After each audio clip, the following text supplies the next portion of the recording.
अरे यार, आजकल ये घर का इलेक्ट्रिसिटी बिल बहुत ज्यादा आ रहा है। समझ नहीं आ रहा है कैसे मेजर करूं। मैं ऐसे परेशान हो गया मैं तो इलेक्ट्रिसिटी बिल भर भर के। क्या आपके साथ भी ऐसा होता है? तो आइए आज हम सीखते हैं कि कैलकुलेट कैसे किया जाए घर का जो इलेक्ट्रिसिटी बिल है उसको कैसे मेजर किया जाए। How to calculate household electricity consumption. Okay, सबसे पहले आपके घर में जितने सारे डिवाइसेस हैं, जो भी अप्लायंस आपने लगा रखा है, उन सबके पीछे पावर रेटिंग्स दी गई होती है। पावर रेटिंग्स वॉट में होंगे, आप उसको देख सकते हैं। पावर रेटिंग करके वो लिखा होता है, पीछे एक स्टिकर होता है उसके ऊपर। मैंने आपको एग्जांपल बताया है कि जैसे मोटर, इलेक्ट्रिक मोटर होता है, उस पर 2000 वॉट करके लिखा होगा। हो कुछ भी सकता है, मैंने एक एग्जांपल लिया 2000 वॉट। बल्ब प्लस फैन, मैंने पंखे को और बल्ब को, जो कॉमन चीजें होती है घर में, मैंने उनको लिखा है बस। Bulb plus fan 1000 what, and mixer grinder 1000 what, and other हो सकता है कि आपके घर में कुछ और भी हो, तो मैंने उसे 500 वॉट एग्जाम्पल के रूप में ले लिया है। तो सबसे पहला काम क्या है अपना, सबसे पहला काम क्या है, इस वॉट को किलो वॉट में बदलें। किलो वॉट क्या होता है? तो वॉट को 1000 से डिवाइड कर दें, मतलब 1 kilowatt is equal to 1000 watt. So जितने भी वॉट्स हैं अपने पास, सबसे पहले उसको किलो वॉट में बदलने के लिए अपन क्या करेंगे, 1000 से डिवाइड कर देंगे। जैसे इसको अपने 1000 से डिवाइड करा तो यहाँ पे आएगा 2 किलो वॉट। इसको करा 1000 से डिवाइड तो यहाँ पे आएगा 1 किलो वॉट। इसको भी 1000 से करा तो ये भी आएगा 1 किलो वॉट, और इसको 1000 से करा तो ये आएगा हाफ, यानी कि 0.5 किलो वॉट। ओके, अब क्या करना होगा, तो अब अपन ये देखेंगे कि ये जो सारे अप्लायंसेज हैं, गैजेट्स हैं, ये कितने घंटे के लिए इस्तेमाल हो रहा है पर डे। तो आपको तो पता ही होगा कि मोटर अपन कितनी देर के लिए चलाते हैं।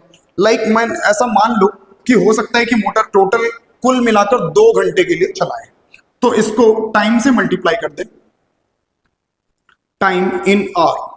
जो टाइम होगा वो किस में होगा, घंटा में, आर में होगा।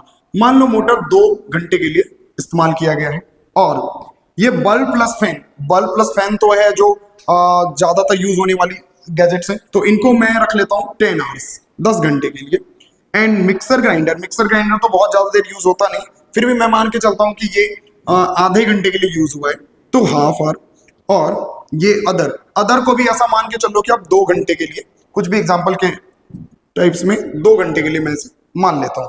तो सबसे पहले इनको मल्टीप्लाई करके लिख लें आप। तो ये अब लिखा हुआ है किलो वॉट आवर, किसमें लिखा हुआ है, KWH, किलो वॉट आवर। ये हो गया 4, और ये हो गया 10, और ये हो गया हाफ, एंड ये हो गया 1। इन सबको क्या करें, ऐड कर दें।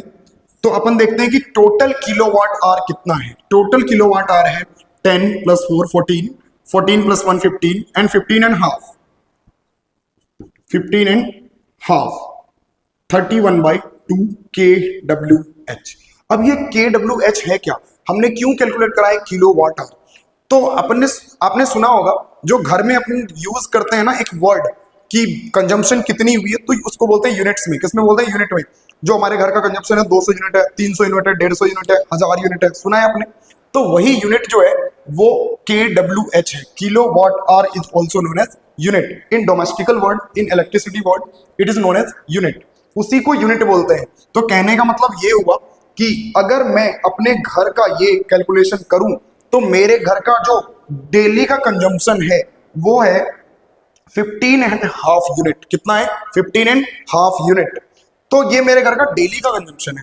अब मैं इसे क्या करूंगा, एवरेज तो यही होना है, तो मैं इसे 30 से मल्टीप्लाई कर दूंगा कि महीने का यूनिट निकालने के लिए। ओके, लेट अस मल्टीप्लाई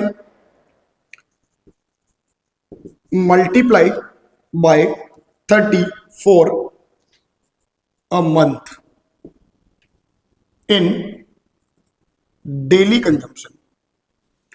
जो डेली का कंजम्पशन है उसमें 30 से मल्टीप्लाई करने से वो महीने का कंजम्पशन आ जाएगा। जैसे 31/2 इंटू 30, दैट इज जो भी आ रहा है आप लिखते हैं उसको,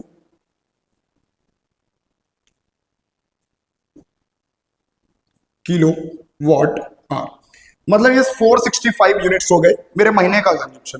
अब मैं चाहता हूं कि ये निकाल लूं कि कितना रेट लगेगा। अच्छा, मैं तो डोमेस्टिक, आपने देखा होगी कि जो इलेक्ट्रिसिटी रेट होती है वो हर जगह का अलग अलग होता है। हो सकता है कुछ रूरल एरिया हो, कुछ अर्बन एरिया हो, कुछ अलग अलग रेट्स लगते हैं, तो वो आपको तो पता ही होगा, आपके बिल्स पे भी लिखे होते हैं।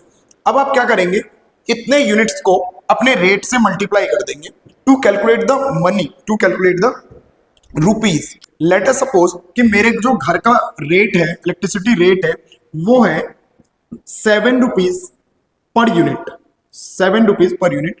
इट कैन वेरी, ये डिपेंड करता है कि आप कौन से एरिया से हो सकता है ये आपके यहाँ पे कुछ अलग रेट भी हो। तो हमारे यहाँ का जो रेट है वो मैंने मान लिया कि 7 रुपीज पर यूनिट है। सो 7 रुपीज पर यूनिट को अपन टोटल कंजम्पशन से मल्टीप्लाई कर देंगे तो टोटल कॉस्ट जो आएगा अपना वो हो जाएगा 7 into 465, that will be equal to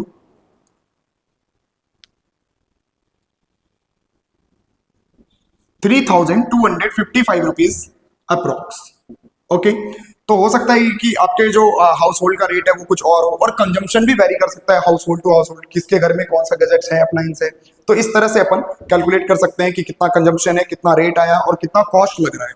तो इस तरह से आप कैलकुलेट करके फ्रॉडेंट से बच सकते हैं, धोखाधड़ी से बच सकते हैं। Thank you.